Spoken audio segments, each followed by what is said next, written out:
30 वर्षों के पश्चात ब्रह्मांड में महाशक्तियों का महामिलन होगा। ये महामिलन लाभकारी भी हो सकता है, कष्टकारी भी हो सकता है। जय श्री गणेश, नमस्कार। मैं आचार्य संजय द्विवेदी। मेरे समस्त प्रबुद्ध दर्शकों का मेरे चैनल पर हार्दिक स्वागत है। 18 मार्च से 30 वर्षों के पश्चात ग्रहों की ऐसी स्थितियां हो रही हैं, ऐसे युति संबंध बनने जा रहे हैं, ग्रहों का ऐसा प्रभाव मिलने वाला है जो समस्त राशियों पर अपना प्रभाव डालने वाला है। निश्चित रूप से ये बड़े परिवर्तन हैं जो कहीं ना कहीं से समस्त राशियों को प्रभावित करेंगे। या तो ये लाभ देने वाले हो सकते हैं अथवा अपनी स्थिति के अनुसार ये कष्टकारी भी हो सकते हैं। ये अलग अलग राशियों के लिए अलग अलग भावों के अनुसार उन पर इनका प्रभाव पड़ने वाला है। 18 मार्च से शनिदेव उदय काल में होंगे, उदयावस्था में होंगे, जिसके कारण ये अपना संपूर्ण बल सामर्थ्य के साथ समस्त राशियों को प्रभावित करेंगे। अब ये अलग अलग राशियों के लिए अलग अलग भावों में है। इसी कारण से कुंभ राशि में वर्तमान समय में जो स्थितियां बन रही हैं, वहां पर शनिदेव उदयावस्था में होंगे। यहां पर मंगल भी पहुंच चुके हैं, यहां पर शुक्राचार्य का भी गोचर हो रहा है। इस प्रकार से 3 बड़े ग्रहों का जो विशेष हैं उनका आपसी संबंध बन रहा है। ये त्रिग्रही योग बहुत ही विशिष्ट प्रभाव देने वाला है, क्योंकि शनिदेव कर्म प्रधान देव है, कर्मों के अनुसार ही फल की प्राप्ति कराते हैं। 9 ग्रहों में न्यायाधीश शनिदेव हैं। ये जीवन में आपको बहुत प्रैक्टिकल ज्ञान देकर, प्रायोगिक रूप से आपको ज्ञान कराकर, अच्छे बुरे का आकलन कराकर जीवन में बहुत आगे आपको बढ़ाते हैं। यदि आपकी कुंडली में अच्छी स्थिति में है, वर्तमान समय में शश नामक राजयोग में है, तो ये जीवन के समस्त सुखों की प्राप्ति कराते हैं। नौकरी के कारक शनिदेव हैं। अंधकार, अवसाद तथा आध्यात्म के कारक शनिदेव हैं। ज्ञान के कारक शनिदेव हैं। सामर्थ्य, धैर्य के कारक भी शनिदेव हैं। इसी प्रकार से मंगल जो 9 ग्रहों में सेनापति, ऊर्जा के स्रोत हैं, पराक्रम के कारक हैं, अत्यंत ऊर्जावान है, साहसी हैं। तो जब इन दोनों ग्रहों का आपसी संबंध बनेगा तो विशिष्ट रूप से इसका प्रभाव, बहुत ऊर्जावान प्रभाव मिलने वाला है, क्योंकि दोनों बड़े ग्रह हैं। अब बहुत सारी स्थितियों में ये जब नकारात्मक भाव में ये बनेगा तो विस्फोटक प्रभाव मिलता है, परंतु जब ये अच्छी स्थिति में, अच्छे भाव में है, तो सकारात्मक प्रभाव मिलेगा। अब यहां पर सर्वाधिक शुभ ग्रहों में से एक शुक्राचार्य भी होंगे। शुक्राचार्य जो भौतिक सुखों की प्राप्ति कराते हैं, जीवन के समस्त सुखों का अर्जन कराते हैं। धन संपदा, भूमि, भवन, वाहन, बड़ा घर, बड़ा वाहन तथा भोग विलास के कारक शुक्राचार्य। जब इन 3 ग्रहों का योग बनेगा तो यहां पर शनि और शुक्र महामित्र के योग में होते हैं। मंगल और शनि का जो आपसी संबंध है वो मित्रवत नहीं है, परंतु तात्कालिक रूप से मैत्री भाव होने के कारण यहां पर समभाव बन रहा है। इसी प्रकार से मंगल और शुक्र समभाव में होते हुए यहां पर मित्रवत संबंध हो रहा है। तो निश्चित रूप से कुंभ राशि, जहां पर ये 3 ग्रहों का योग बन रहा है, ये त्रिग्रही योग कुंभ राशि के प्रभाव को कई सौ गुना बढ़ाने वाला है। अब ये अलग अलग राशियों के लिए अलग अलग भाव में बन रहा है, उसी के अनुसार ही परिणाम की प्राप्ति हो।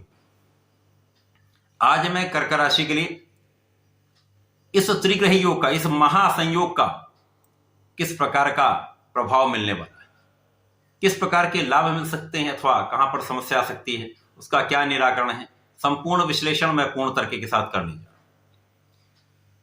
प्रिय दर्शकों, यदि हम स्थितियों का अवलोकन करें तो कर्क राशि के लिए वर्तमान समय में शनिदेव की ढैया का प्रभाव चल रहा है। कर्क राशि के लिए शनिदेव सप्तम के स्वामी तथा अष्टम के स्वामी, अष्टम भाव में ही इनका गोचर चल रहा है। वर्तमान समय में जब शनिदेव उदय हो जाएंगे तो जिस भाव की स्वामी है उस भाव की प्रबलता को बढ़ा दें, तो यहां पर ढैया का प्रभाव आप पर सर्वाधिक पड़ने वाला है। अष्टम भाव में ढैया का प्रभाव निश्चित रूप से आपके कई भावों को प्रभावित करता है। आपके कार्य क्षेत्र को प्रभावित करेगा, आपके धन के क्षेत्र को प्रभावित करेगा, तो यहां पर आपके पंचम को प्रभावित करेगा। अब यहां पर अष्टम भाव में त्रिग्रही योग है। अष्टम भाव एक त्रिक का भाव है, क्षय का भाव, मृत्यु का भाव है। यहां पर जब जो भी ग्रह जाता है उसका बल, उसका सामर्थ्य, उसकी क्षमता क्षीण हो जाती है, डिप्रिशिएट हो जाती है। अब जिस जिस भाव के स्वामी ये ग्रह हैं उनका डिप्रिशिएट होना तो निश्चित है। मंगल यहां पर यदि हम देखें तो कर्म क्षेत्र के स्वामी हैं तथा पंचम के स्वामी। कर्वेश पंचमेश का गोचर अष्टम भाव में निश्चित रूप से नकारात्मकता देगा। इसी प्रकार से जो शुक्राचार्य हैं वो यहाँ पर आपके लाभ के स्वामी हैं तथा आपके सुखों के स्वामी। लाभेश सुखेश का गोचर भी अष्टम भाव में। अब यहाँ पर सप्तम के स्वामी अष्टम भाव में जो शनिदेव। तो कर्क राशि के लिए तो ये जो समय है ये विस्फोटक ही रहने वाला है। कर्म क्षेत्र में भी विस्फोटक स्थिति होगी। आपके जीवन साथी के साथ सामंजस्य में कमी होगी। आपसी विवाद बढ़ेगा। सामंजस्य में निश्चित रूप से कहीं पर भी कोई सकारात्मक योग नहीं दिख रहा।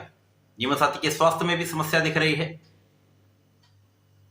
यहां पर साझेदारी का पक्ष भी निर्बल हो रहा है। यदि आप साझेदारी में कार्य करते हैं, यहां बहुत सजग रहना हो। धोखे की संभावना होती है, चोरी की संभावना होती है। इसी प्रकार से यहां पर आपको आंख बंद कर किसी पर विश्वास नहीं करना। जिसके साथ भी आप काम करते हैं पूर्ण रूप से सजग आपको सावधान रहना हो। कानूनी समस्याओं में तो निश्चित रूप से आपको बहुत सावधान रहना हो। आपका कर्म क्षेत्र बाधित हो रहा है। यहां पर शनि के साथ इनका योग अष्टम भाव में डिप्रिशिएट हो रहा है। इसी कारण नौकरी में समस्या, उच्चाधिकारियों से नहीं बनती है, मतभेद होते हैं। सहकर्मियों के साथ भी आपका सामंजस्य अच्छा नहीं हो पाता है, जिसके कारण नौकरी में उतार चढ़ाव की स्थिति प्रारंभ हो जाती है। यदि यहां पर आपका एग्रेशन आ जाता है तो यहां पर नौकरी छूट भी सकती है। तो यहां पर आपको अपने एग्रेशन पे, अपने क्रोध पर नियंत्रण रखना होगा। संयम बनाकर चलना होगा, धैर्य रखना होगा, कुछ चीजों को अवॉइड करना होगा। अब शुक्राचार्य भी यहां पर है, तो शुक्राचार्य को अष्टम का कारकत्व प्राप्त है, शनिदेव को अष्टम का कारकत्व प्राप्त है। तो यहां पर निश्चित रूप से आपकी रक्षा तो हो रही है, आपके स्वास्थ्य की सुरक्षा हो रही है, परंतु जीवन साथी का स्वास्थ्य यहां पर निर्बल होगा। जीवन साथी के स्वास्थ्य पर पूर्ण रूप से आपको ध्यान देना होगा, जिसके कारण भी आपका तनाव बढ़ने की आशंका है।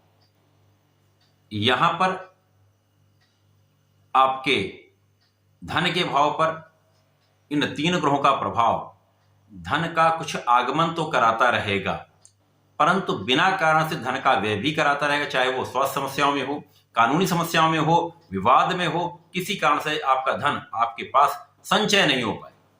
वाणी पर संपूर्ण रूप से नियंत्रण, क्रोध पर नियंत्रण अवश्य रखना होगा। आपका पंचम भाव, जहां पर अभी तक शनिदेव का अकेला प्रभाव पड़ रहा था, तो प्रबलता थी, क्योंकि शनिदेव जब अपनी तीसरी दृष्टि डालते तो उस भाव को कई गुना बढ़ा देते। तो यहां पर ज्ञान, शिक्षा, संतान का पक्ष बलवान हो रहा था, परंतु अब संतान, ज्ञान, शिक्षा के स्वामी पंचमे से ही जब अष्टम भाव में होंगे तो डिप्रिशिएट होगा। तो शनिदेव का प्रभाव कहीं ना कहीं यहां पर बैलेंस कर रहा। ज्यादा कदा पढ़ाई में आपका मन नहीं लगेगा। जो विद्यार्थीगण हैं बहुत ध्यान देना होगा। संपूर्ण रूप से आत्मबल को प्रबल करते हुए बहुत ध्यान लगाकर आपको पढ़ाई में मन लगाना ही होगा। आत्मबल बढ़ाने के लिए सूर्य को जल देना चाहिए। इसी प्रकार से संतान भी कहीं न कहीं यहां पर स्वास्थ्य समस्याओं में हो सकती है, या उसके साथ कुछ दूरी हो सकती है, या मन के अनुरूप उसका आचरण नहीं हो सकता। कहीं ना कहीं से आपको तनाव मिल सकता है। प्रेम संबंध के लिए समय बिल्कुल भी अच्छा नहीं। इसी प्रकार से आपके पास बहुत सारी सुविधाएं होते हुए भी, सुखों के योग होते हुए भी उनका आप लाभ नहीं ले पाते। यदि आप भूमि, भवन, वाहन का क्रय करना चाहते हैं तो इस समय बिल्कुल नहीं कर पाएंगे। योग बनते हुए आप उसका उपयोग नहीं कर पाएंगे, अथवा आप परचेज करना चाह रहे हैं तो वहां पर कहीं ना कहीं अवरोध आएगा, समस्याएं आएंगी, या गलत डिसीजन हो जाएगा। यहां पर आपको लेना भी नहीं चाहिए जब तक ये योग चल रहा है। शुक्राचार्य 31 मार्च को अपनी राशि का परिवर्तन कर लेंगे। मंगल का मार्च अप्रैल में परिवर्तन होगा। अष्टम भाव में त्रिग्रही योग आपको आध्यात्मिक बनाने वाला है, आपके विशेष ज्ञान में वृद्धि करने वाला है। यदि कुछ आप ज्ञान को बढ़ाना चाह रहे हैं तो इस समय में आप ज्ञान बढ़ा सकते हैं। कुछ आप अपना व्यय आध्यात्मिक यात्राओं में कर सकते हैं, आध्यात्मिक कार्यों में कर सकते हैं। परंतु यहाँ पर अपने आप भोग विलास पर भी नियंत्रण रखें। जो लोग किसी भी प्रकार के व्यसन में हैं, किसी प्रकार के एडिक्शन में, छोड़ देना चाहिए, क्योंकि ये समस्या का कारण बनने वाला है, ये विवाद का कारण बनने वाला है। तो यहां पर आपको बहुत सजग, सावधान रहना होगा। यह त्रिग्रही योग निश्चित रूप से कर्क राशि के जातकों के लिए अच्छा प्रभाव नहीं देने वाला है। यहां पर आपको नियमित रूप से भगवान भोलेनाथ पर जलार्चन करना चाहिए। प्रतिदिन भगवान भोलेनाथ पर जलार्चन के साथ बेलपत्र का अर्पण करें, उस पर राम राम लिखकर यदि अर्पण करते हैं तो बहुत कुछ कष्ट आपका कम होगा। इसी प्रकार से यदि पंचामृत से अभिषेक करेंगे तो आपके स्वास्थ्य समस्याएं, आपकी जीवन साथी के स्वास्थ्य समस्याएं कम होंगी तथा आपका जो धन का भाव है वो आपको लाभ देता रहेगा। इसी प्रकार से आपको मंदार पुष्प का अर्पण कर देना चाहिए। इससे आपके शत्रुओं पर आपकी विजय होगी, जो व्यवधान आ रहे हैं वो दूर होंगे। तो ऐसा करके इस समय का आप उपयोग करें, लाभ ले सकते हैं। धन्यवाद, नमस्कार।